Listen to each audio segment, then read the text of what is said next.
In biotech, it's not just about the science, it's about whether you can protect it, manufacture it, and scale it. So, what happens when all three start to align? Today, we're looking at what that could mean as a company moves closer to clinical readiness. I'm joined by Hugh Jones, CEO of TheraCryf. Hugh, welcome to the watch list. Thank you, Ricky. Nice to be here for the first time. It's a pleasure to have you with us. Hopefully, it's not a bumpy ride.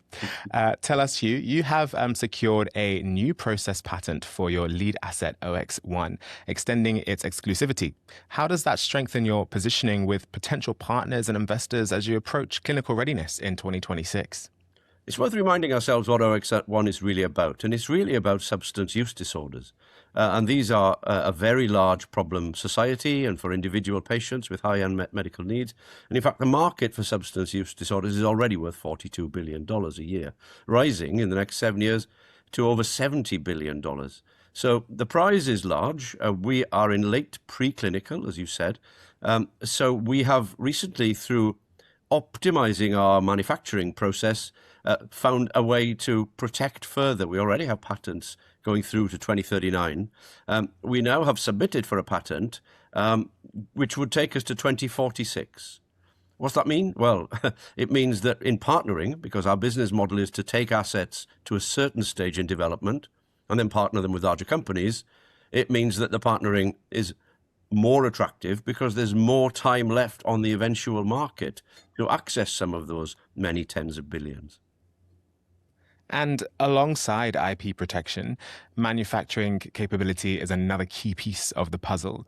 So, how does successfully achieving GMP manufacturing position OX1 competitively as you move toward first in human trials?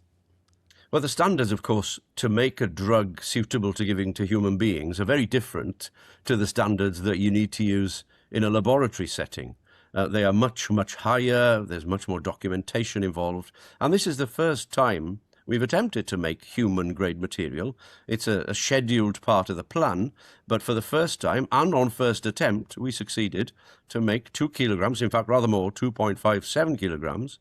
The target was 2. We made more, so the yield, that is the amount you get out of the process at the end, was quite a bit higher than we expected. And in fact, it was delivered 3 weeks early.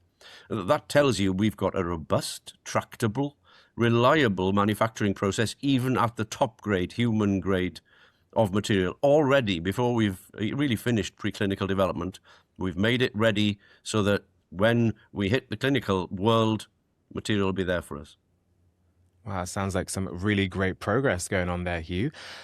Speaking of which, as you move further into development, scalability becomes critical. So how does achieving higher than expected yields and first GMP success influence your confidence in scaling production through clinical development? Well, we made 10 kilograms before, but not to this higher GMP standard.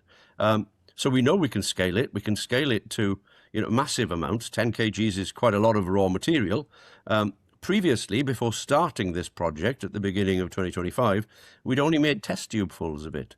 So whilst, if you're a drug development guy who gets excited about drug development, moving from a test tube full to, 2 bags of sugar's worth, the equivalent weight, is a big step, and especially when it's happening so smoothly, ahead of target in terms of time, ahead of target in terms of the amount we produced, and on budget. These are pretty important things that you don't see very often in biotech, to be frank. Again, our marketability of the asset, our business model is to take it so far, as I said, and then license out. Well, if a licensing partner sees that we've got smooth, efficient, fast manufacturing, that ticks a major box, alongside what we said earlier, which is we've also got extended protection for the molecule, ultimately when it's on the market. So it all sounds like aligning IP protection with manufacturing readiness, 2 critical factors that could define how successfully OX1 progresses through clinical development. Thank you so much for your time today, Hugh. Pleasure, Ricky. Nice to see you. Once again, that is Hugh Jones, CEO of TheraCryf. For more on the company and its pipeline, visit TheraCryf.com. That's Kryf, CRYF.com. And that's all for this episode of The Watch List. I'm Ricky Lee. Make good choices today.